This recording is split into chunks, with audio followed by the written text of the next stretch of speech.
What is up, everybody? Welcome back to the channel. It is From the Crypt, and we are going to be talking about something, as we do every time you guys click on one of these videos.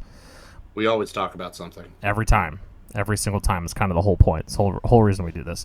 Something. Yeah, we're gonna be talking about some stuff. But before we do that, how you been? What you been up to? What you been listening to? All that good stuff. Finished Star Wars Republic Commando. Okay. And as I told you before we started recording, I just watched The Ugly Stepsister and Drop, and will be recording reviews for them. I don't know when they'll be out, but that's coming. They might already be out if you're watching this in the future. So. I'm gonna guess probably not. But yeah. Damn. Well, what? I've already got stuff scheduled for this week, so yeah. Maybe if they're watching this in like a month from now. Yeah. Or 2 months. If you're watching this in the year 2028, please let us.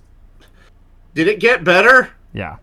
I hope it did. Did it get better? And also go check out those reviews that he just mentioned. They're probably up by now. Yeah. But that's about it. Nice. Yeah, I've honestly not been doing a whole lot of any of that. I've been listening to a shitload of Trivium. See the video of them saving the kittens? Yeah. I watched that. That was pretty cool. Glad to see some Fuck stuff you, that's Bullet. not drama. Yeah. It's cool to see some wholesome shit going on, especially with Trivium. And I loved Matt's response. I don't know. I guess it could have been seen as someone that's just trying to like be the middleman and like, okay, guys, don't fight. Even though I do think that something should be done about Paolo being an asshole. Like, he could have probably handled that better. At least for like the rest of the band's sake, because like, as much as his opinion and stuff I respect, like I respect Paolo's opinion on stuff. I agree he was probably a little heated about the situation and whatnot, but he still has to realize that he's speaking on behalf of Trivium, even though he's not. He still is, like he is still a part of that band regardless. So what he says is still going to reflect poorly or good, depending on the context of Trivium as well, So Let me clarify Bullet could have really used the saving the kittens for just the PR. Oh yeah. Right oh now. absolutely. Like that's why I was saying fuck you, Bullet. Yeah. for No. that. We not that we need any more kittens that need to be saved. Hopefully they're all okay. But if some more kittens decide to crawl into a sewage drain or whatever the fuck it was, Bullet, make sure you're there, guys, to figure that out. So. Yeah, climb into the diesel generator. And Yeah, that's get it. them out. But yeah, no, that was awesome. Yeah, no, I agree. But yeah, I love Matt, dude. Matt Heafy's just such a wholesome guy. Dude, and his, like you said, his statement was very, like, it was perfect. Because, he doesn't want to cause any infighting between the bands and everything. But the one thing that he kept reiterating was that he was going to be taking care of the Trivium crew, because Bullet pulling out of the tour like they have has costed Trivium money, and it also costed Bullet money as well. So that's why I feel like he just kept like, we're going to take care of the crew because they're family and everything, and that's a good fucking dude right there. Well, he also made lots of mention of like how even the Bullet crew and band have been really good to them. So I'm not sure what the whole beef with Paolo was, but I mean, I understand getting upset. Like that's not what I'm saying. Like it's totally understandable to be upset about the situation, because that's pretty shitty. I mean, it is, and there are several countries now that aren't going to get this amazing tour. I obviously I'm lucky I got to be a part of it, and I got to be at the Boston show, which, I mean, right there is magic coming out of my mouths. Boston plus Bullet for My Valentine plus Trivium, dude, that's just like, plus August Burns Red and Bleed From Within. It was an amazing show, dude. It was an awesome show, and I'm glad to have been able to see it. And it sucks that the countries that are missing out, won't be able to see something like that, because it was incredible. I mean, it was nothing short of incredible. Yeah. And I got to witness Matt Heafy tell us to pull out our fleshlights on stage in person. Like, I got to witness that. And if you don't know the clip, go to their Instagram. Trust me, it's up there. It's fucking hilarious. I was at that show, dude, and was a beautiful moment. Beautiful moment. Dude, I got to interrupt you real quick because there is some semi-breaking news. Okay. Sleep Tokens, even in Arcadia, has debuted at #1 on the Billboard Top 200. Womp womp. Hey, all I'm gonna say is Womp this is a big deal, especially considering, and I'm not saying like just for Sleep Token, but just for rock and metal as a whole, because Ghost hit #1 with Skeletor, a couple weeks ago, and now Sleep Token has hit #1 like 2 weeks after Ghost. Have you listened to the new Sleep Token album yet? Yeah. It's hardly metal. It's hardly rock at all. Oh, I know. There's like five riffs in the whole fucking album. That's don't get me wrong. Like a lot of the songs take the same pattern of just slowly getting to it. Like Emergence, even I think Caramel and Damocles, they all start off really slow, kind of the same, and then it just follows that same pattern. I will say, first listen, I was not liking it. Second listen, I did like it more. I could see the criticisms, but the criticisms don't bother me with it. Basically, my thing is like, I'm not even trying to hate on it. Like, I want to like it. I do. Like, I went into it trying to give it an honest listen, and there are parts of it. Well, there's parts of most of the songs that I enjoy. There were several times where I found myself saying, "Oh yeah, that riff's crunchy as fuck. I love that," And there's some parts where I like, "Oh yeah, this beat's fucking nice. This is sick as hell." There's some vocal parts that I thought were incredible. But none of them were all in the same song, and I don't know what the deal is with that. I don't know why that's happening, but I did not find a single song in the whole album that I liked all the way through. But I liked like a section of like each of the songs, and that's frustrating. Like I don't know, it's just frustrating as fuck because like the first half of Eden I was into. Like I was like, okay, this is dope. I love this. This is sick as fuck. And then it plummeted. But so far, it's like it's getting my hopes up each time I hear something cool in a song and letting me down in the same breath every single time. I'm like, okay, this is cool. Well, the rest of this is not fun. I don't like this. And then, oh, this is cool. This is really sick. And then they just drop off. And then it's just like back and forth the whole fucking album. And I don't know. I don't get it. I'll listen to it again, but... No, here, let me read a couple things really quick. This is from Metal Injection. When considering streaming and physicals, Sleep Token achieved the equivalent of 127,000 album units sold. A service named Luminate has been used to track album and vinyl sales since '91, and even in Arcadia beat the record for most vinyl sold by a hard rock band with 47,000 vinyl sold in the U.S. The record they beat was only set 2 weeks before by Skeletor, which was 44,000. So that, I remember when Ghost hit #1, it was the first time in 4 years that a hard rock or metal band had hit #1 on the album chart, because obviously it's all pop and rap driven. Yeah. It's mostly trash if you're asking me. Right. So the fact that we've had 2 rock/metal bands hit #1 within the last 2 weeks, that is really good for the genre, and I will take it. That's awesome. I mean, hey, metal's coming back, baby. Let's do it. Let's keep on pumping it, man. Because I'd love to see a Trivium album hit that fucking number. Yeah, I'd like to see an Ice Nine Kills album hit that number as well. So matter of fact, speaking of Ice Nine Kills, Deanna and I were talking about just doing the Saturday of the Silver Scream Con this year for the concert, and just to go and like check out the vendors and stuff. We'll be missing out on a lot of the panels and shit. But we were just like, it's been a busy couple of months. Money's been a little tight, so let's go ahead and just hit up the concert. Go to the con beforehand, check out some of the vendors, maybe hit a panel or two or something, and then just call it a year, But then I was like, there's no way there's no way they don't announce an album this year, right? That's not That's not possible that they don't announce an album this year, right? There's 3 cons in a row they haven't talked about a new album. Well, there was something that came out, or 4 cons in a row they have not talked about an album.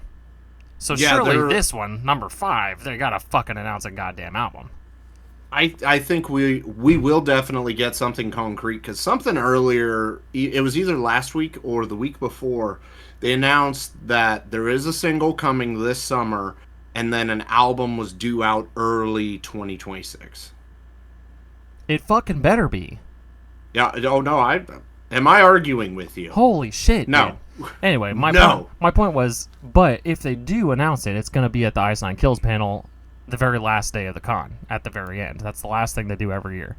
So I was like, Deanna, we have to go to the second day or the third day as well. But then I was like, we have to go the first day as well and meet up with Brian and all the other guys from Two Chuckies. Oh. So we can keep our place as the trivia winners for Jose Mengen's horror trivia thing. And yeah, that's probably going to be on the first day. So we're going to have to go to the whole goddamn thing. So Deanna and I are talking about going all 3 days. Meg, I think, is going to join us for the concert, but she's not interested in like the panels and shit like that. So I think she's just going to get concert day pass and then go to some of the vendors and shit like that and check out some of the merch and all that. And then Deanna and I will just go Friday and Sunday as well. Yeah. But yeah, Chris, Brian, all you guys that are going to be at the con. I'm blanking on everybody else's name because I haven't really kept in touch. But Chris is on my Facebook all the time. He tags me in a bunch of Terrifier stuff and horror movie stuff that's coming out and all this good shit. And Brian, he's that dude's just a goddamn encyclopedia of fucking metal. He reminds me of you a lot, actually, but horror, sorry. And the dude's nuts, man. Dude's nuts. We definitely would not have probably won without Brian. The dude's just a fucking monster. But anyway, yeah, looking forward to that. Hopefully they announce a fucking album this year. That'd be great. But we're not talking about Ice Nine Kills today, Derek. What are we talking about today? We are talking about YELLOWJACKETS, the show that has kind of been taking over just the world, maybe, I guess. Yeah, I've heard good things, and I know a lot of people are digging it a lot, and I didn't even realize that you were watching it until I mentioned it that one time, and yeah, Deanna had said something. Deanna's my little sister, for anybody listening in and is not aware, but she said that she watched the first episode, and the implications of it with them, like, cannibalizing and shit like that, she was just like, I don't think I can watch this. And I was like, it can't be that bad. I mean, it cannot be that bad. You've watched Terrifier 1 and 2 with me. I'm pretty sure she went to the theater to see Terrifier 3 with me. Yeah, she watched that's all of The Walking Dead. She's watched tons of stuff that has cannibalism in it. There's not a snowball's chance in hell. So that's what made me curious. And I just find that hilarious. Like, watched Walking Dead with the whole Terminus thing. Yeah.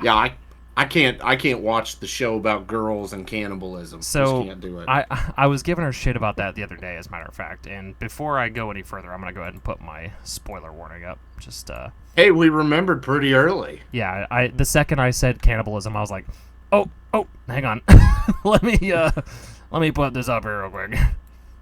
So yeah, you have been warned. The spoilers ahead is up on the screen right now. Yeah, but I was giving her shit for it the other day, and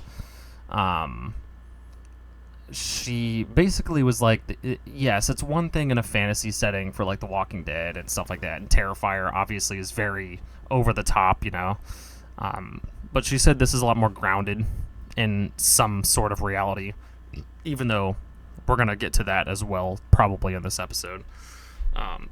So, it's just gonna hit home a little bit more. And they're young girls, you know. She's a young girl, so like, I guess whatever. I get it, but I think if she can handle all that stuff, she could definitely handle Yellow Jackets. But that's what made me. Yeah, it's not bad. Like it's very, like, yeah, you'll have like a brief spike where it's like, oh, that's kind of fucked up, and then it goes right back into it's very easy. You know, that's like another thing too, though. Like even some of the visuals though are like haunting. Like there are a couple parts in it that I was just like, oh, that's not something I enjoy looking at, but like, yeah, you know, in the context of a scary thing, you know, that's good. And I think that, like for example, the chick that was on the plane that had the fucking piece of the plane going through her mouth and shit at the very, very beginning when the plane crashes and stuff, she was double dead for sure.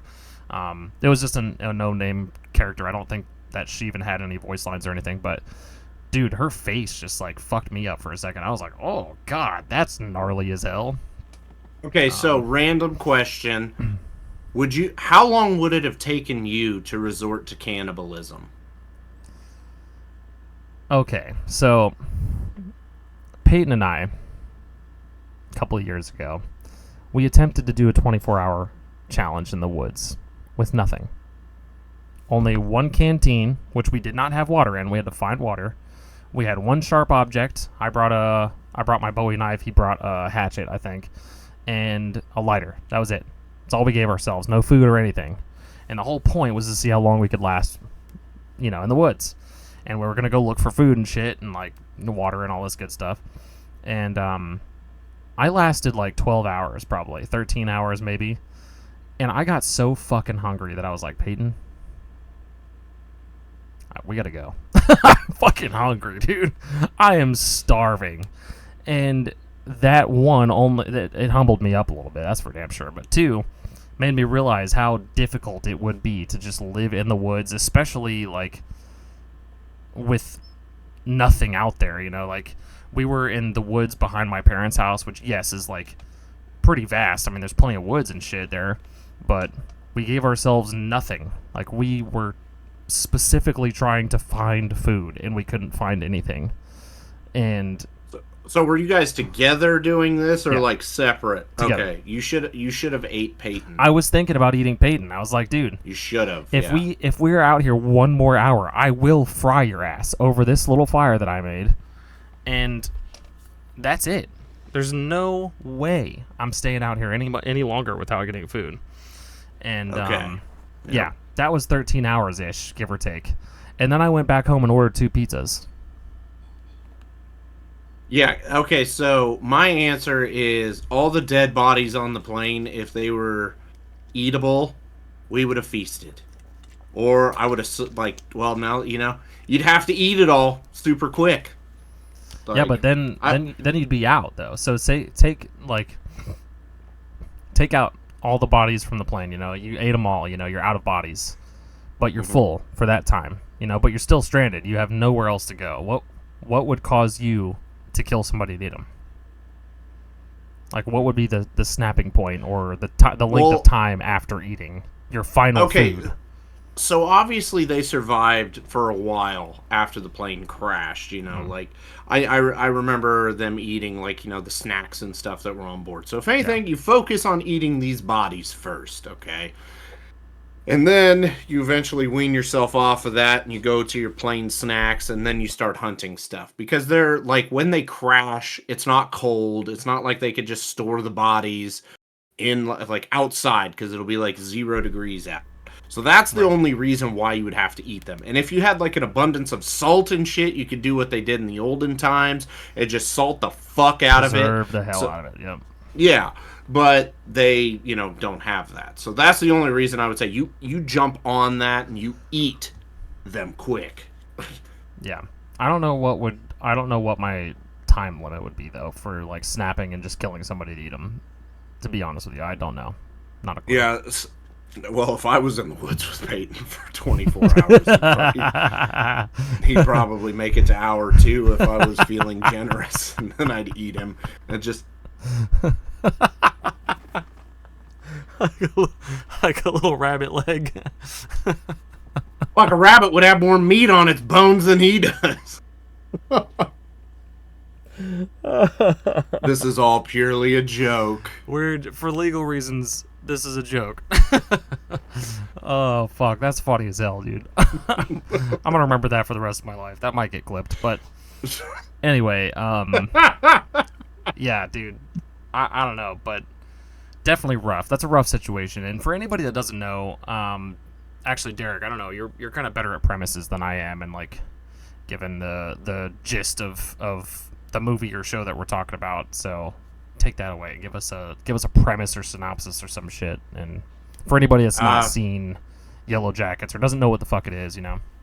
Okay, yeah. So basically, this is the story of a girls' soccer team that they are flying to national championships because they are undefeated. High school, yes. That's important.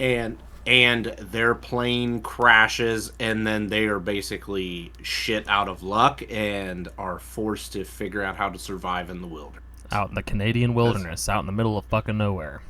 Which, for the longest time, I don't know, because when I watched season 1, it was in 2022, and then I did not watch season 2 until, like a few weeks back. So there was a long gap. I completely forgot they were in Canada.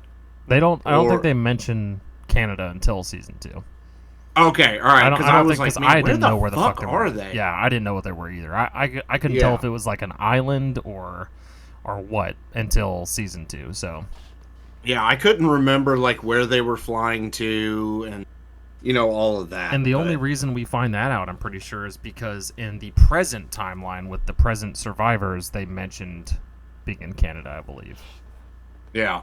Oh, also, yeah, should add that to the synopsis. Half of the story is taking place in the 90s when they are young, and then the other half of the story is taking place with them modern day, obviously back in civilization. With limited survivors. Obviously, they have the main cast for the most part, which we'll also touch up on. The main cast, Thaisa, Shauna, Misty, Natalie are all front and center season 1 as survivors, but we do find out later on that there were a couple other survivors, and the fact that they reveal some of these as we continue on makes me feel like there may even be more survivors that we don't know about. But they are very sparse is what I'm saying. Yeah, the way everything went down in season 1, you honestly think, okay, it was just them that survived. Only them. And then season 2 introduces a couple more, and then season 3, I believe they only introduced one, if memory serves correct. Yeah. Yep, just one. And then there is one survivor that made it to the present day that we know also died in present day as well. So yes.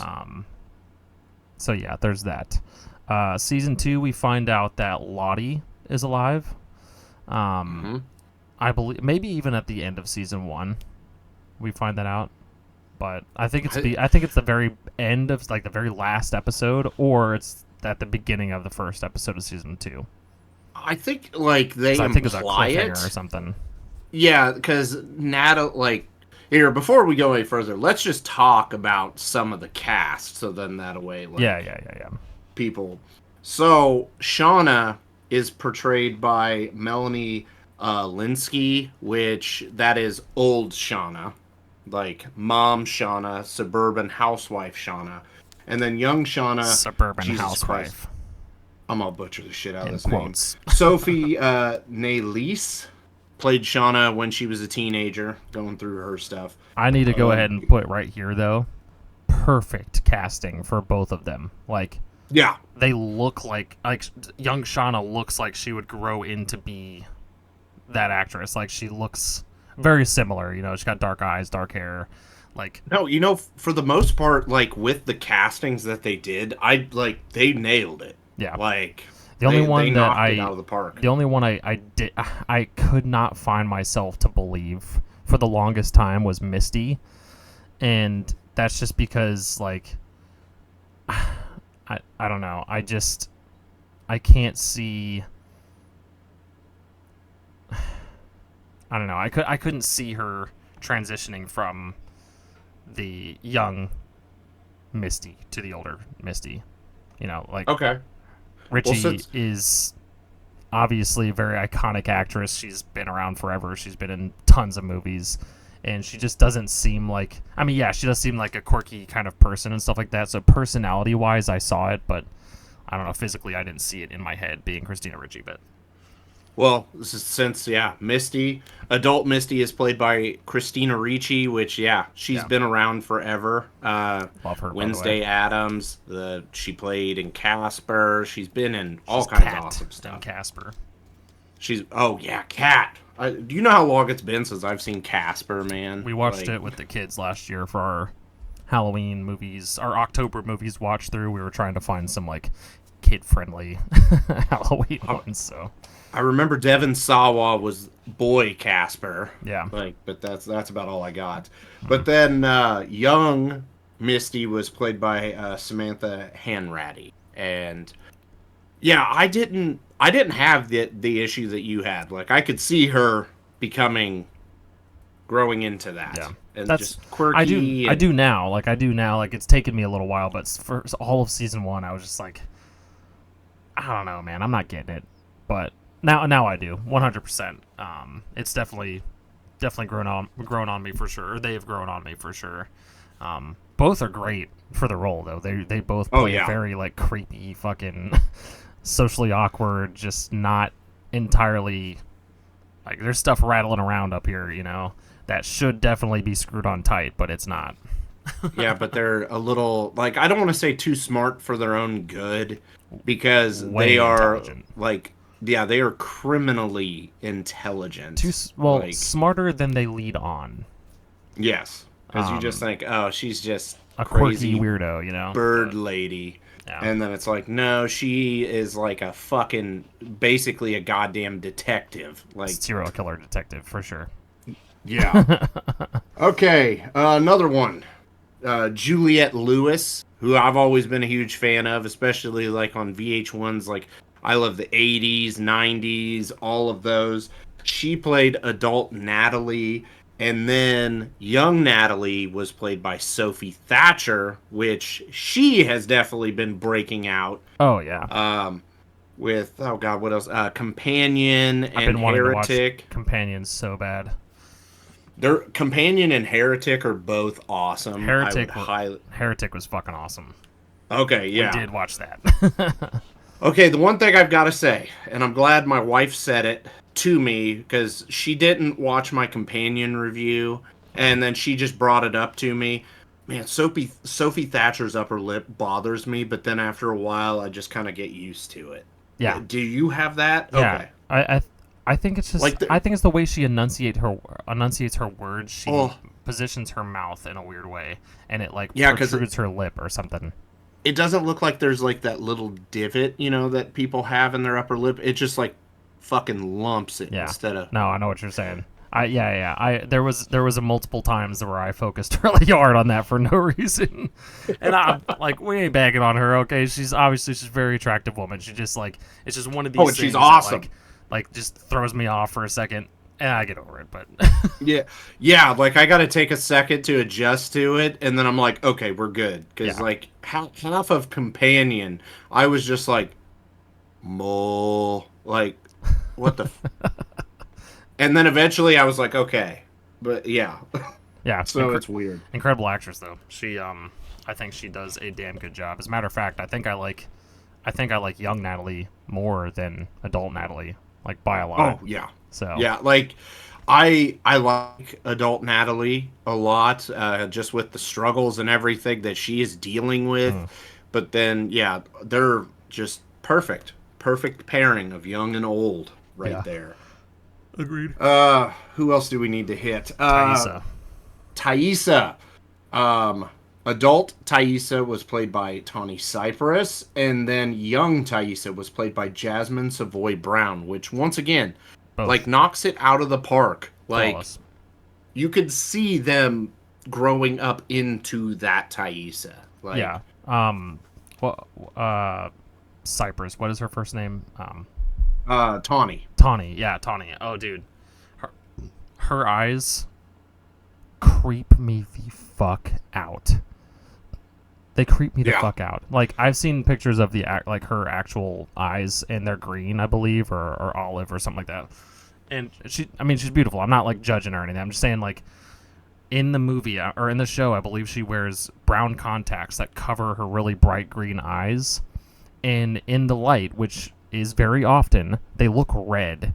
And it is unsettling if you're focusing too hard on it, especially the scene where she's, like, eating dirt in her, like, out of her house or whatever. She's, like, shoveling dirt in her mouth, and she's, like, jittery and shit. And her eyes just catch the light just enough to make them just look red. And I'm just like, oh, God, dude, I'm going to be seeing her fucking eyes in my sleep, dude. Creeps me out. We should also mention that Thaisa as a character, she, like... I don't want to say... I don't want to say, like, split personality... But that's, like, the best thing I could cut. There's, like, a dark entity, I guess you could say, that, like, takes her over, and then she's just like in the back seat. It's called dissociative identity disorder, I believe, DID. Oh, okay. But in the case of the show, it is obviously exaggerated. So this is not a typically what I believe people with DID have or suffer from, or whatever the correct terminology is. Obviously, there's plenty of different ways that it can affect people, but it's almost like that, where she has another Thaisa inside of her, and they switch while she's sleeping. Or she'll switch in her sleep or something like that, and it'll appear that she's sleepwalking, but it's just the other Thaisa that has taken over. And that becomes a very pivotal jostling point, like, back and forth in the later seasons as well. So that's very important. And you don't mess with Dark Thaisa. That's just what I'll say, because one of the most gruesome scenes in this entire fucking show happened, I'm pretty sure, in season 1 with Thaisa, and I don't ever want to go in her fucking crawl space ever. And I don't. Yes. Never in a million years will I crawl into Thaisa Turner's, or is her last name's Turner, right, in the show? Yeah, Thaisa Turner. Yeah. Ever will I ever go into her crawl space? Period. Yeah, that anytime, like, when, like, you just knew something horrible was in there. And I even remember being like, I'm just already not gonna fucking look, because the dog's been missing for a while. Yeah. She's fucking crazy. Nope. Yeah. Already, like, you can see that one coming from a mile away, and it's a good thing that you can, but because you can look away. It alludes to her son Sam doing it. It alludes to Sam doing it multiple times in the first season anyway. And I think they do answer it pretty quick, but, like, the build-up is Sam is not okay. There's something wrong with Sam. Sammy's doing some fuck shit, or Sammy's seeing things that are not there. And he keeps on mentioning this lady in the tree, or something like that is what he refers to her as. And this is before we realize that Thaisa has, like, a split thing, like an evil Thaisa and a good Thaisa or whatever. And the audience is led to believe that Sammy is seeing some fucking weird shit, some weird fucked up lady in the tree outside of his window. And it's revealed later, because he mentions her eating dirt or something like that. This lady in the tree, like, eating dirt and shit. She's got dirt all over her mouth. And it reveals, I believe, in the past, that Thaisa, while they were out in the wilderness, was also caught eating dirt by, I think it was Van. Could have been somebody else, but I think Van found her eating dirt. So then we were like, oh my God, Thaisa is the lady in the tree that Sam is talking about, because she was eating dirt. And we know that Thaisa in the past was eating dirt in her fucking, like, wigged out state or whatever. And, like, when they show her, like, hunched over in the fucking dirt, just, like, shoveling dirt into her mouth and, like, looking around, dude, I about pissed a bucket of fucking piss, dude. I was like, what in the hell are we looking at? I don't know what you would have pissed besides piss, but I'm glad that it was piss. Yeah, I would have pissed a whole bucket of piss, dude. Maybe even a bucket of shit. I don't know. Okay, we got a couple more to mention really quick. Ella Purnell plays Jackie Taylor. There is no adult Jackie, though. Yes. And if people are like, that name sounds familiar, yeah, Fallout, which we also did an episode on. You should check that out. Yep, and she's just awesome. She's just firing on all fucking cylinders right now. Good for her. Phenomenal job. Phenomenal job. And she then was the poster, by the way. The poster, also the inspiration for the thumbnail you guys seen when you clicked on this video. That is Jackie. Yeah. Except it's Derek-y. Yeah, it's Derek-y on the thumbnail, but inspiration by Jackie. That was awful. We need to scrap that, but the only time one of these videos will be edited. I'm gonna sift through the whole, what do we got? 35 minutes of content that we just have talked about now to scrap that one part, and then we're gonna move on. Delete that 5 seconds, and then yeah. Okay, last couple people that we need to mention. I guess before we get really going. Man, there's so many goddamn characters in this. I think the only other big ones we need to talk about are Van and Lottie. I think Van and Lottie. Yeah. Okay. The others we can talk about when we get there, probably. Yeah. So Lottie, she was played by Simone Kessel, which that you don't find out adult Lottie exists until I think it was like the beginning of season 2. Like, I think season 1 kind of ends and you're thinking like, oh, I bet you it was Lottie, and then they don't reveal her until 2. I think that's how it went down. Not 100 on that one. Yeah, something like that. Yeah. And then young Lottie is played by Courtney Eaton. Yeah.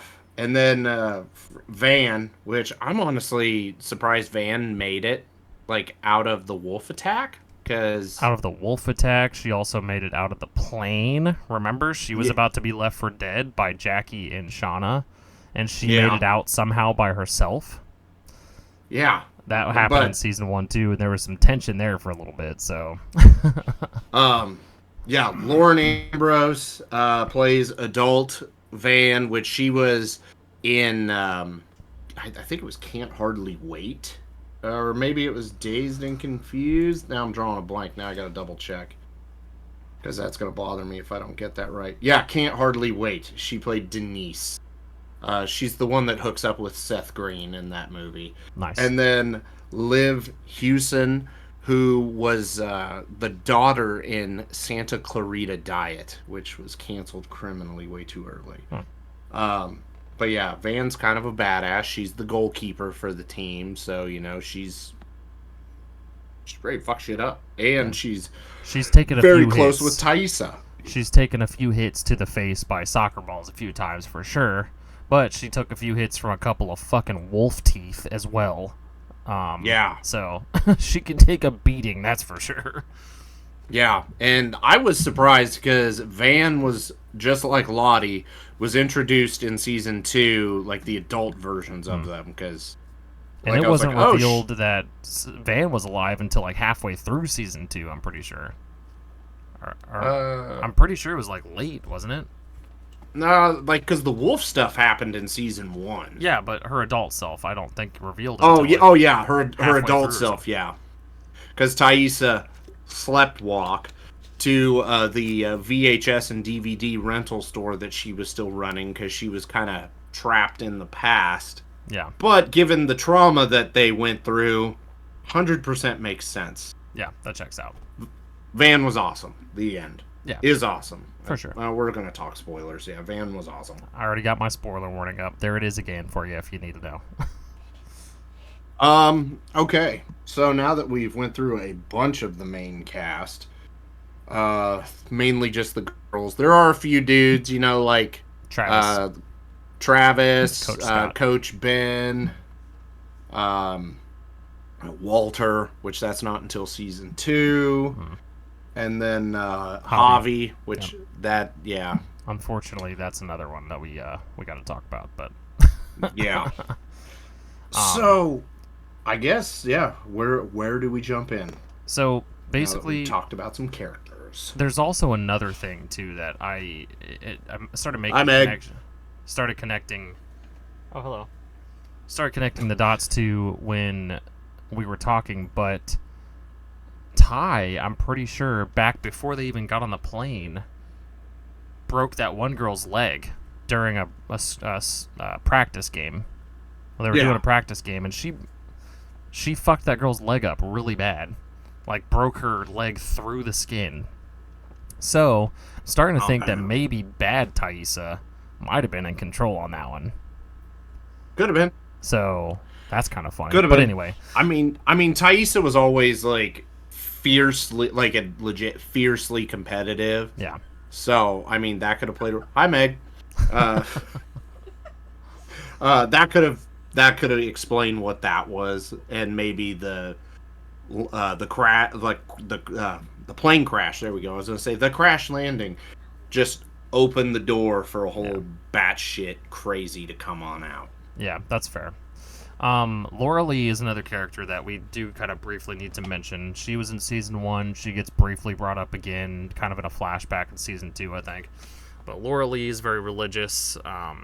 She's very, like, spiritually aware. I don't know what else to say, but anyway, she baptizes Lottie at some point in season 1, and Lottie has a very, like, almost a bad trip when Laura Lee is baptizing her. She's like backing her into the water, and the silhouette of the sun around Laura Lee's head blacks her face out, and her eyes show through, and it's really creepy and fucked up and really scary for a second. And there's something about that scene that kind of alludes to Lottie being given this, like, weird power to commune with whatever spirit is, like, leading the charge on this wilderness. Or just the wilderness as a whole. And yeah, her death was fucking hilarious. I'm not gonna lie. Laura plane, Lee, right? Yeah, they find this abandoned plane in the middle of the woods, and they're like, oh, maybe the wilderness didn't want them to leave because the vines are all wrapped around the legs of the plane and shit, and it's a little one-man plane. It's not like a big, like, commercial airplane. But anyway, Laura Lee remembers flying a plane with her uncle or something, like one of these little planes, like a long time ago, or her dad or grandpa or something.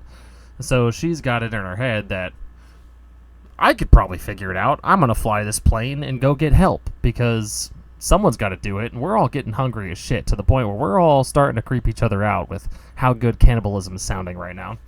So Laura Lee gets on this fucking plane, starts flying away, and they're all like, oh my god, she's doing it. She's doing it, guys, and they're cheering and, like, fist bumping and all this stuff, and it's just a happy, lovely moment until the plane fucking explodes right in front of their eyes. And, dude, it was fucking hilarious. It was one of those moments where, like, you're looking at the little mouse on the windowsill, and it's all cute and shit. Oh, it's so cute, a little mouse. And then a hawk comes and swoops it up. Like, it was one of those moments, just gone in a flash. And then all of their smiles and laughter and shit just, like, turn into, like, oh my god, did that just happen? Holy shit. And then they all start crying. But very funny. Yeah, that... One of my favorite deaths in the whole show. Yeah. That one, you could just feel their heartbreak because they're like, yeah. And then just... They were given so much hope because she legit got it off the ground. She was flying right over the fucking water that she baptized Lottie in. Like, it was a spiritual moment. And then boom. It fucking exploded. That little teddy bear that she carried around with her as well, burned. Yeah. Gone. All of it gone. Yeah, I can't remember. She was in a flashback. It was in season 2. I think part of me wants to say I thought it was Natalie. Yeah. Like, that, maybe. Like, encountered, like, queued up that whole, like, flashback. Or not even a flashback. I think it was Natalie no, it was talking. Lottie. Natalie talking to Lottie about something. I think that triggered it. They were in a mall or something because it started with them with her finding the plane, and then the girls were in a mall. I can't remember for sure, 100%. I don't remember, but one more. But yeah, and then God, what else do we need to cover from season 1? I mean, obviously, Jackie's death at the end of the season. We got to talk about that at some point. Travis, Javi, and their father. So Travis and Javi are brothers, and their father was also, like, the coach's assistant or something like that, or or another supervisor, or to some degree within the community of cheerleader or soccer players and so forth. And Javi and Travis's father was the first one that we find out is dead, or like the first significant death of people, you know. And no, he didn't really have any like there was no screen time with him, but he was important to the point where like he meant a lot to two of the main characters thus far. One being Travis, which becomes even a more pivotal character, and Javi, his little brother, who was the youngest of anybody that's in this plane crash. He is younger than everybody here. So that's another big deal. Like, he's young, he's stuck out in the middle of nowhere with all these girls that are also super young because they're all in high school, and their father just died. They found him impaled on a tree. So there's that. Yeah. So that fucks them up. What else? There was Coach Scott. Ben is his first name. Ben Scott. He has a piece of the plane stuck on one of his legs that Misty chops off. So he is a peg leg now, without the peg. Luckily, they had some crutches, or they made some makeshift crutches or something. Misty made them, I think. Yeah. And Misty reveals to Coach Scott that she has a crush on him. And Coach Scott reveals to Misty that he also has a crush on her. Wink, wink, nudge, nudge. But that's just to keep her, like, sane, because she's kind of freaking him out. And she's kind of freaking everybody out, which they do later reveal that Coach Scott is not a fucking creep. He's not a pedophile. He was saying that to get Misty off his back. Coach Scott is, in fact, gay. And we do get some memories or flashbacks or whatever of Coach Scott with his boyfriend and so forth. So that wasn't a lie. He was literally just lying to Misty to keep her, you know, keep her cool, so she didn't go off the deep end. Yeah, keeping her at arm's length. Yeah. And, you know, just not like... Nothing ever happened between them. Yeah, nothing happened. Coach Scott was a good guy that...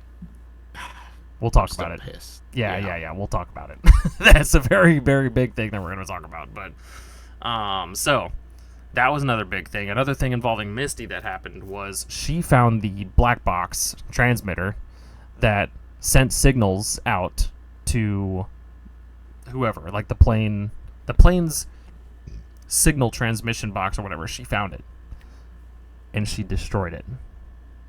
She destroyed the fucking thing that could have saved them in like a week. They could have been out of here. They could have been out in a couple days probably. Because she felt needed, she felt wanted, she felt like she was useful, she felt like all these people like are treating her better than they ever have before now. They're asking her for assistance. They're like Misty. They're looking to her for guidance when this entire time she's been the equipment manager. She's been off in the background, kind of like a cheerleader, you know, just doing the thing, not playing the sport. She was not. She was never on the team, which Coach Scott also revealed later on that he did that on purpose, which is funny as hell. But yeah, because you know, she's not good. Yeah, and he said that's like, fine. He basically said, if I didn't care about you guys, I would have put Misty on the team so she could get bullied off the team or some shit like that. And I was like, oh, God. Well, damn. I mean, you know, some people just aren't good at sports. Like, you know, that's not. And she had her role to play. You know, like she had a role to play, and it was fine. But now she had a more important role, and that's where she was like, oh, well, if we get saved, then these people won't need me. So I'm going to make it so we don't get saved. And she fucking destroyed the goddamn box. I think in her head, she was like, they'll still find us for sure, but I would like to be out here a little bit longer than that, you know? Yeah. So she destroyed the black box to get them saved, which nobody knows about until season 2. Yikes. So there's that. When that is found out, that I was like, oh my God. You know, was not surprised by any means, but still just like, Jesus Christ. So another important thing about season 1 that we also need to touch up on, Shauna and Jackie are best friends. Okay. Yes. Shauna and Jackie are best friends, and they have been since the plane crash and shit, you know, or since the long time ago up until the plane crashed. And they have some tension, and it's because we find out that Shauna is a virgin. No, I'm just kidding. She tells Jackie that she's a virgin, but we find out she's pregnant. And then we find out later on it's because she was fucking Jeff, who is Jackie's boyfriend. It's Jeff's baby. Shauna is pregnant with Jackie's boyfriend's baby. So, today's forecast: drama, and a little bit of drama. I sound like we're talking about some like legit teeny bopper drama or some shit, but like legit it is fucked up in every way possible. Yeah. People get impaled in the face by plane parts. Like, it's fucked. Anyway, so yes. Jackie is not aware of this. Obviously, there's still, tension between them, but that's because Shauna is not doing very well. She's pregnant. She's antsy. She's like upset about the whole plane crash situation. And it's also revealed, I'm pretty sure early on, that Shauna and Jeff are still together in present day. Yes. With a child. One thing I was going to say is all this time that we've been spending, we've just been filling you in on what's going on in the woods. We have not even touched what's going on in adult life. Yeah, which is a whole different ball game. For sure. And there's... Like, if the one thing you can gather from this is there is so many moving parts within the show. It's kind of nuts. And then they introduce more later on. Yeah. So, but what I'm hoping that we can do here is I'm trying to set the stage, at least for season 1 stuff, so that way when we talk about season 2 and 3, we can kind of just skim through it. That way they have the idea of why these people are here, what their dynamics are, and how it's affecting them in present time, Oh, 100%. So that's I think all the major stuff that we need to know. It's revealed later on that Shauna is pregnant. Jackie finds out, and she's trying to figure out how. Yeah. And Shauna tells Jackie that it's Randy. It's this random fucking schmuck. It's Jeff's best friend, Randy, or whatever, that she was trying to hook Shauna up with before the plane crash and stuff, and he's a loser and so forth. Lives in a hotel. Yeah. That's the type of loser. Yeah. So, Jackie ends up reading Shauna's diary that she's been keeping. She's been keeping record of all the stuff that's happening because it's helping her vent, and obviously there's some stuff that she would like to vent about that she can't just tell everybody because it's going to create more stuff that they don't need to go through. So you may as well just write it down so everybody can see. Yeah. Someone's going to find it eventually. Y'all are living in a fucking cabin. That's another thing. They find a cabin. The guy that owned the cabin, we assume anyway, is dead by sewer slide upstairs in the attic. He shot himself, I'm pretty sure. And they all think it's haunted for forever. They think it's the spirit of this old man is haunting in this place. But there's never anything to prove that. It's just kind of implied. But nothing really weird happens at the cabin per se, or because of the cabin. It's just kind of a creepy instance that they found a dead guy in the thing, and he's rotted. He's all bone, he's not freshly dead or anything. Yeah. But yeah, Jackie finds out that Jeff and Shauna have been fucking, and that's the baby in question, and they get into a dilemma later on. They get in a bickering match. They're arguing in front of everybody, and then it's revealed that Jackie knows that Shauna's pregnant with Jeff's baby and blah blah blah. Well, at one point or another, Jackie refuses to sleep inside with everybody because she's pissed off at everybody. So she's like, you know what, fuck you guys, I'm gonna go sleep outside. And it's starting to get cold at this point, but it's not quite winter time. However, it just so happens to be the coldest night of the year, and for some reason she was stubborn enough to just stay in it, and she dies. Freezes to death outside. Yeah, that part I will never understand in a million years. I don't care how much you hate the people that you're with. In a survival setting, your body is going to naturally just be like, fuck this, I'm going inside the warm cabin with all my people that I hate. I don't care. Yeah. But somehow her mind just stopped functioning, I guess. I don't know. And she just endured the cold. And they woke up the next day to find Jackie's dead body in the snow. Yes. And that's, aside from, a few other, showing of things. that will eventually happen, like Pit Girl or, the Queen. That is basically it for the Wilderness, like Young Wilderness, season 1. Yeah, most of season 1 anyway is just kind of like setting the tone for everybody's characters and like kind of getting you to understand who they are as people. I think it doesn't really start livening up the like what the fuck is going on kind of shit until season 2. Yeah, because originally, like, when I started watching it, I was thinking we were gonna just get right down to the cannibalism in season 1, but you don't.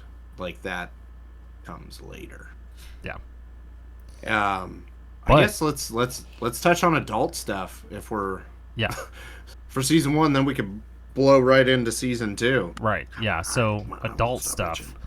Shauna is a housewife and a mother to a bratty ass piece of shit ass fuck ass teenager. What's her name? Callie, right? Yeah, Callie. Oh my god. Before we continue, I just want to say she is the worst fucking character in the entire show. Bar none. Bar none. I will take any other character from any part of the show, whether it's the past, present, or future of the fucking show, before Callie. She boils my fucking blood the whole time. Irritating. Okay. Oh, I'm waiting until we get to season 3 to unload my thoughts on that. Okay, that's fair. Like, she's fucking annoying. She's entitled as hell. That's all you need to know about season 1, Callie. I will say this in, I guess, semi-defense. Now, I'm not gonna die on this hill by any means, because what we gather throughout the rest of the show is that Shauna was kind of a shit-ass mom. Oh yeah. There's no denying that. So that in turn definitely played some kind of part. I don't know how big of a part in shaping the way Callie is. So I guess that's why I'm a little more forgiving of her, especially, she's like, what, 16? Something like that. Well, the part that I hate the most is that she just gets more entitled. Like, oh, yeah. She already has a decent amount of freedom, all things considered, as a 16-year-old girl, but, like, even after she's been given more freedom and more information and more trust and all this stuff, she becomes more entitled with it. Instead of just kind of backing off and understanding, oh, this is a big fucking deal, like, this is a serious situation. No, she goes and fucks more stuff up on principle. I'm like, what are you doing?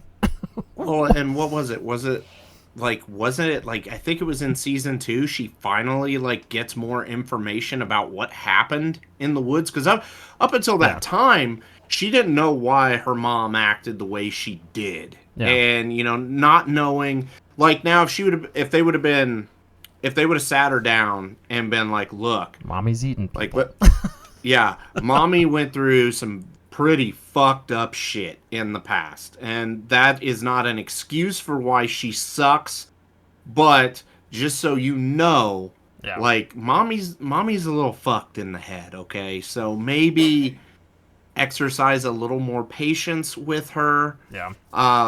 That could have helped, but I mean... Maybe that was the goal, though. Maybe that the whole idea was for her character to be irritating. And if that's the case, then they did a damn good job, I guess. Yeah. No, because, like I said, I'm not dying on that hill. Callie is annoying, but I can at least see partially why. Yeah.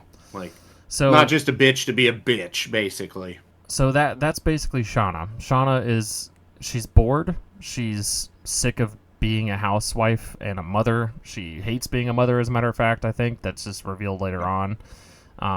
And I think you can tell pretty early on that she misses being out in the wilderness a little bit, like to some degree, because she felt important. She felt like she was doing stuff that mattered, within the confines of their little group, that it was something that, and we also find out later on that she ended up being a leader of, like, she was at the top of that food chain. So, getting that all stripped away and going back to being a mother in a suburban house with chores, and Jeff's an okay guy, but, like, fuck, he's the most Wonder Bread ass motherfucker that you can possibly be with, you know, and like he sells furniture for fuck's sake, you know. He's just that white guy, you know. That guy Jeff. Yeah. And doesn't really have any like ambition in life either. He's just kind of like likes selling furniture. He's very proud of selling furniture and shit, which is fine. I mean, teach their own. I'm not judging. I'm just saying like that's her mentality, you know. Yeah, so that's Shauna.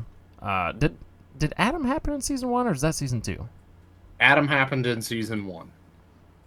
Like all of Adam or the bad all shit of with Adam? Okay, so Adam, I guess, so Adam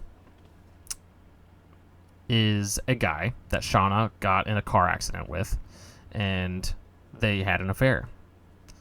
That's the longest part of the thing, driven down into the most minuscule little bit that I could possibly make it. It is revealed later on that, or actually, it's alluding that Jeff is bored with Shauna as well in the bedroom, so he's cheating on her, right? Even though we find out that that's not the case at all. Yeah. And she ends up cheating on him to get back at him, even though we find out Jeff never actually cheated. So that's why she ended up sleeping with Adam. But he's like thrilling, he's like adventurous, he's an artist, you know, all this kind of shit. And she's excited. She's excited. She goes from being a stay-at-home mom to, oh my god, I'm having an affair. Yeah, and she's doing all these fun shit. She's jumping off the bridge into the water and like doing all these fun things, you know. Yeah. Well, Thaisa, Natalie, Misty, they all get together and they find out that someone's blackmailing them. And at one point or another, they think, oh, fuck, it's Adam. It's got to be Adam. He's the only one that makes sense, because why would somebody that got in a car accident with me, a little fender bender, end up sleeping with me and spending all this time with me and falling in love with me and shit? That doesn't make any sense. He's the blackmailer, you know? Yes. And, yeah, so we'll get back to that part in a minute, but let's talk about Thaisa. Thaisa is a state representative, I believe. She's running for governor, I think, or senator. Senator, yeah. Senator, I thought, yeah. Senator of Jersey, isn't that where they're at? Yep, New Jersey. So that's that. She's in a campaign. She's also married to her beautiful wife, and they have a son together. And yeah, they have a dog. They have a dog. Had a dog. Yes, Sammy is also not doing well. He's acting out in school. He's doing some just fucked up shit on the playground. He's not responding well to like discipline. Like there's a lot of stuff that's just like off about Sammy. And it's alluding this whole time that Sammy's the one that fucked up the dog, and we'll talk about that later, but yeah, that happens. Natalie has grown up to be a raging drug addict and alcoholic. She has had a toxic-ass relationship with Travis as well. It is, I think, revealed in Season 1 that Travis took his own life, or at least alluded to him taking his own life by hanging. And, yeah, Natalie's kind of fucked up about it. Misty is Misty. She's a nurse or a nurse's aide or something like that at a retirement home or some retirement facility. Yeah. She has a bird named Caligula, which is already fucked up as it is. And then she's an avid poster on Citizen Detectives. Yes. Citizen Detectives website, and they, you know, figure out crimes and shit on the Citizens Detective thing or whatever. But anyway, I think that's everybody that we know of in adulthood, because we don't know about Van yet. We don't know about Lottie yet. But I guess we can just mention that they do exist. Van is running a VHS/DVD movie place or whatever for old school shit out in the middle of who the fuck knows where. And Lottie is running a cult. Some purple people cult, and also in the middle of nowhere. And the purple people. Yeah, so there's that. I think that's it. Oh, we find out that Jeff, Shauna's husband, is in fact the one that was blackmailing Thaisa and Natalie and Misty. Because the furniture store ain't doing so hot. The furniture store is going under. And he did not send Shauna one of these blackmail requests because it is his wife. So Thaisa, Natalie, and Misty got these threatening messages in the form of a postcard with some like symbol in it or whatever that only people that know about the thing in the woods would know about, which Jeff didn't even know about. I think he just seen the symbol on one of her diaries or something like that, so he just used that as like, I know something, but he didn't actually know. Or maybe he did end up going through the diaries or something at one point. Maybe, I don't know, but yeah, I can't remember for sure. Yeah, it was like, basically his mentality was, I'm gonna blackmail these guys. I know that Natalie doesn't have any money. I know Misty doesn't have any money, but Thaisa has a fuckload of money, so I'm just gonna do all of them so it looks legit. But I'm just kind of hoping Thaisa forks over some money because I know she's got money. Because Thaisa is filthy rich. It alludes to that like multiple times throughout the series, that she's got a ton of money. So, yeah, there's that. And then, Shauna kills Adam because... Yeah, Shauna kills Adam because they think that he's the one that's blackmailing them. And then you find out it's Jeff, and then the whole YELLOWJACKETS gang has to get involved and help cover everything up. And then at the end, Natalie tries to shoot herself in the hotel that she was staying at, which is where dipshit Randy lives. Yeah.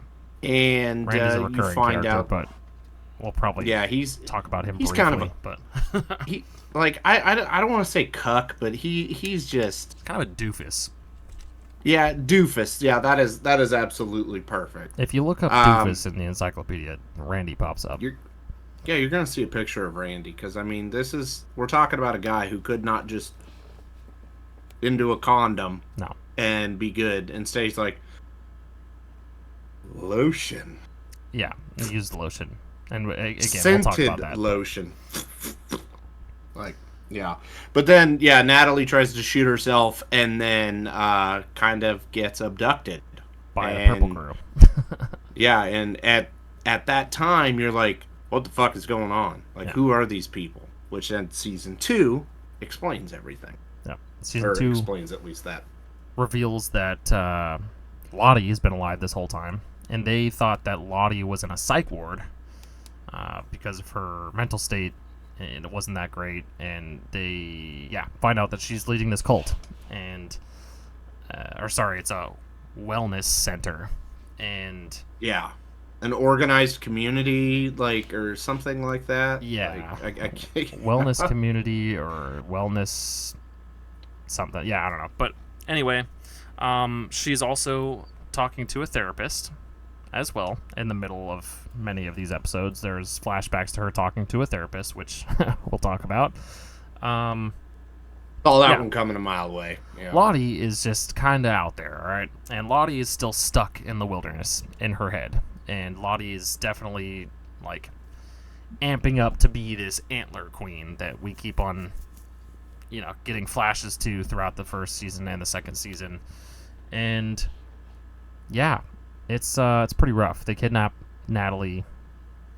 Natalie comes there, and it's supposed to bring everybody together because she knows that they're going to all come looking for her, blah, blah, blah, blah, blah. They do all end up coming to look for her. And, yeah, dude, there's so much to talk about. We might end up having to do this in 2 parts. Yeah. Because I just realized that there is a shitload of stuff that happens. What's the timer at right now? We're at an hour and 8 minutes. We just got through season 1. Oh, God. Yeah. I'm almost saying let's,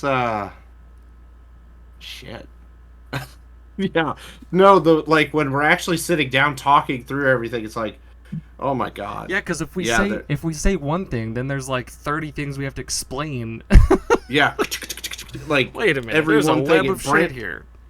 Yeah, it branches off, and there's so much. I would almost say we might have to do this in like 3 fucking parts to give each season the justice. Honestly, we could. I mean, we just finished up season 2, so like, season 1. Yeah, sorry, season 1. We could talk about more stuff about season 1 real quick, and then kind of give an overall thoughts. Yeah. Let's just before we break off onto that, let's just do that because there's a lot. I do think that it is. I think the Thaisa's basement scene happens in season 1. I'm pretty sure. Yeah. The end of season 1-ish, I think. It's revealed that their dog goes missing, and it's alluding to the fact that Sammy did something to him or something, because Sammy's talking about this lady in the tree, blah, blah, blah. And we find out later on that it was Thaisa. Killed the dog, cut its heart out, cut his head off, built an altar in her basement, and ate some dirt, just the usual. Stuff that people do. And yeah, that scene was fucked up. Well, it starts to stink, and her wife ends up going to look at this scene because she's like, what is that smell? And she goes down there and she like sees this whole thing. It's all gruesome. It's fucked up. And her wife's like, you need to figure your shit out. You're not seeing Sammy ever again until all this is sorted out. You also need to stop running for Senate. You're done. Like, you need to clean this up and you need to remove yourself from the Senate. You are not well. Period. Yeah, because she definitely alludes to the fact that the pressure and just everything of that is what's causing this, like, the past to, like, come out. It, like, that's what she thinks. Yeah. But, and they, no, can't say that because that happens in a, God, there's so much shit. But yeah, it literally is like one idea, and then you want to talk about the 80 other things that attach to it. I'm trying to think of, like, the big shit that happened in season 1 that's, like, super important for the rest of the show, because that'll also make the next, like, season 2 episode a little bit shorter, like, we won't have to talk super, super in depth because we can just reference what we said in this one, but... Yeah. Because this is a lot of build-up. It's a lot of build-up for a lot of the stuff that happens in season 2 and season 3. Because there's some stuff from season 1 that don't get even remotely close to talking about until season 3. So, yeah, until like the tail end. So I guess what I would tell people is if you want an immediate payoff, like them to reveal something, like, and then a couple episodes later, this show is not that. You've got to give it time. They're still in the wilderness in the current season. Like, oh yeah, they're not even off of or out of the wilderness in the last episode of the 3rd season. Yeah. So, spoilers for that, but the warning's up, so you already knew that. You already knew, unless you can't read it. I like, it's definitely more slow burn-esque, but the payoffs that have been coming have made it worth it. I will definitely say that. For the most part. We'll talk about it. I agree with you. Okay, yeah. After we stop recording, we'll talk a little more in depth then. There's been a couple of things that I thought were just kind of like, fuck you. Like, why would you do that? But overall, I agree. The payoffs have been pretty juicy, and I've enjoyed it. Me and Meg and I have been watching pretty, like, religiously. we watched the first episode, the second episode, and we're just like, fucking, oh my god, dude. We have to know what happens. We have to know what happens. We have to know what happens. And, yeah, season finale of 3, just, like... Just, da-da. Yeah. Season 1. Made us want to know more, is all I'm saying, so... Yeah. It's good stuff. If a show is as far along as this one is right now, even though we are only talking about the first season, but if it's still that good and has you asking the questions, because more questions pop up, even at the end of season 2, it keeps, like, you keep wanting to know more because it's just so intricate. You keep having to know more because because it doesn't tell you everything right off the bat, So, they don't have Shauna doesn't have the baby in season 1, right? That's season 2. Yep. What else? What else happens in season 1?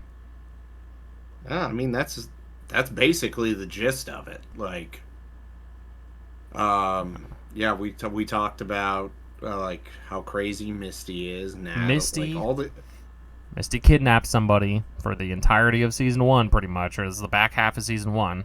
Oh yeah, I forgot. And this lady is in the first episode. She is going to talk to Shauna about stuff that happens with the YELLOWJACKETS. She's kind of written off to be a journalist of sorts, and she's trying to she's trying to get information about like what happened in the wilderness and shit, that they've all made a pact not to share because it's fucked up and they don't want that stuff getting out. And it basically, Misty finds this out, kidnaps her, keeps her chained to a bed in her basement, which is whatever, and then kills her with fentanyl. So there's that.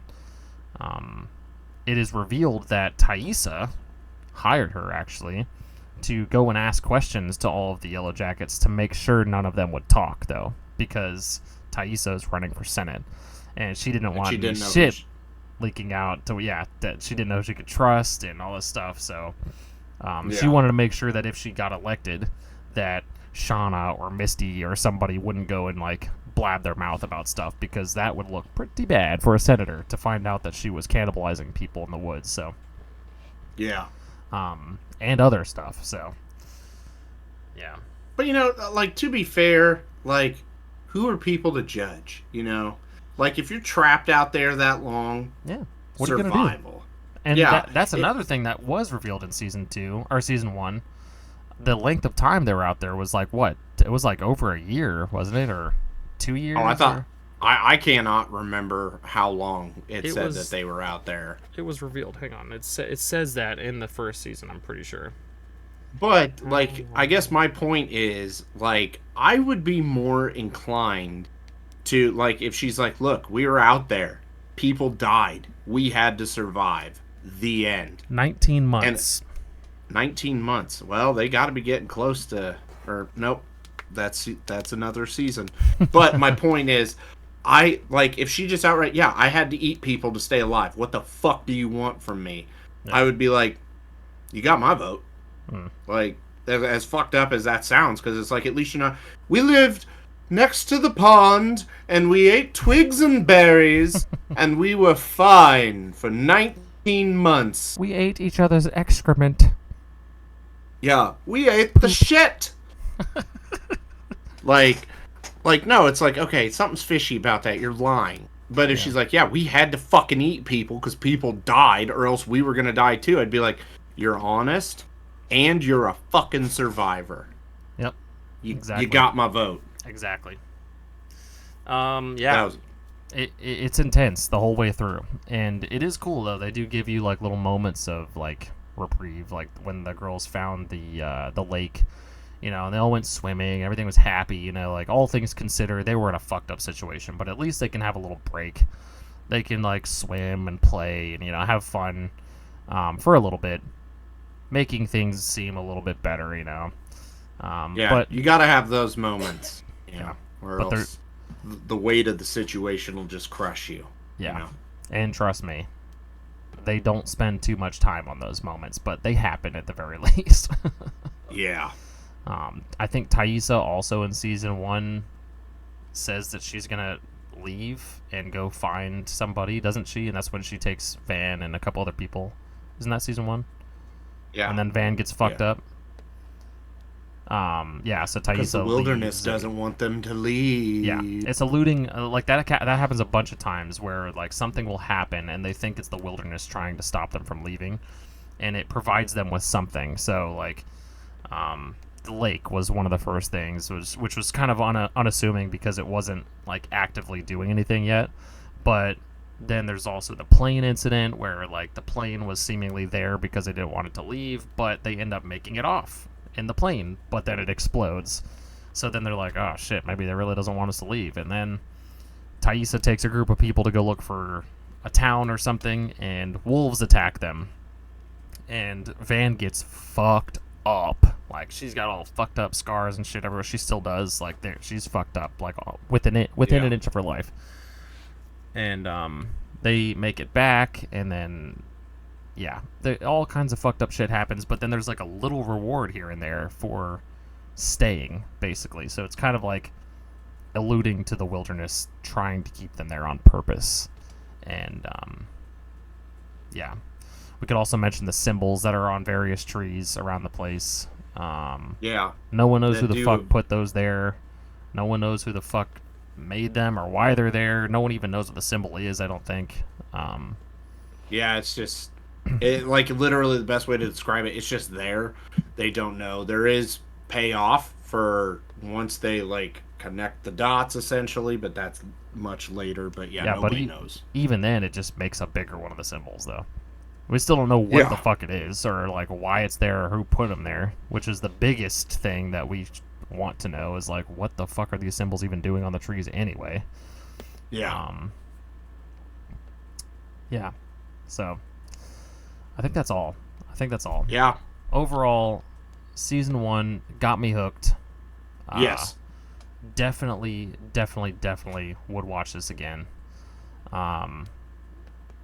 Cannot wait for the new season, of course. Once it ever gets announced. Yeah. I mean, it's been cleared to shoot, so. Oh, it has? Because last I heard they hadn't even announced a season 4. Oh. As of May 18th, YELLOWJACKETS has not been officially renewed for a 4th season. Oh, maybe I was thinking like they planned for a 4 and 5. I know they planned for 5 seasons, right? Yeah, they planned for 5, which I think is the perfect amount of time to just be able to get, to tell your story. Because you stay any longer, you're gonna just diminish the quality of the show, and that's been proven with Supernatural, with Lost, with Dexter.